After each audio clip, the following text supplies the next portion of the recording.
Okay ఈరోజు మనకి 1 of hour training. Okay so మనకి ఆయన బ్యాచ్ ఈ బ్యాచ్ అయితే నెంబర్ ఎంత 69th బ్యాచ్ 69వ బ్యాచ్ ఆఫ్లైన్ స్టూడెంట్. సో మనకి 69వ batch offline student. So Innologic టెక్నాలజీస్కి ఫ్రెషర్ కింద జాబ్ కొట్టడం జరిగింది. ఎస్ఏపీ కన్సల్టెంట్ లెవెల్లో జాబ్ కొట్టారు. ఓకేనా, దానికి సంబంధించి ఆఫర్ లెటర్ కూడా మీకు ఇప్పుడే షోకేస్ చేస్తాను 1 minute.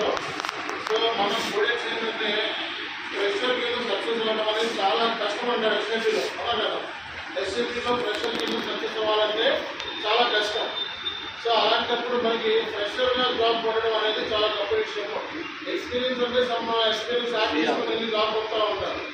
సో కానీ ఫ్రెషర్ కింద జాబ్ కొట్టడం అనేది చాలా చాలా గొప్ప విషయం అన్నమాట. సో ఈ అబ్బాయి మనకి సో జాబ్ కొట్టడం జరిగింది. ఇన్స్టిట్యూషన్ నుంచి గిఫ్ట్ కింద టోకెన్ ఆఫ్ ది గిఫ్ట్ కింద సో మనం ఇది ఇస్తున్నామండి. సో ఆయన ఫ్రెషర్గా జాబ్ కొట్టారు కాబట్టి ఇన్స్టిట్యూషన్ నుంచి మన గిఫ్ట్ కింద సో ఎవరు కొట్టినా మీరు కొట్టినా జాబ్ అయినా మీరు కొట్టినా మనకి గిఫ్ట్ కింద ఇవ్వడం జరుగుతుంది. ఎంపీఓ జాబ్ అయినా కన్సల్టెంట్ జాబ్ అయినా.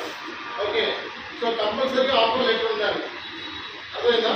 సో కంపల్సరీగా ఆఫర్ లెటర్ ఉండాలి అండ్ మన స్టూడెంట్ అయ్యి ఉండాలి.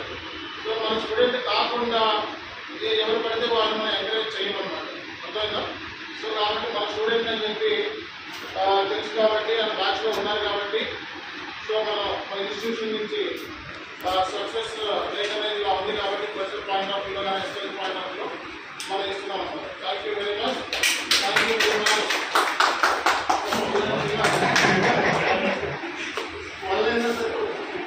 ఓకేనా, థ్యాంక్ యూ వెరీ మచ్.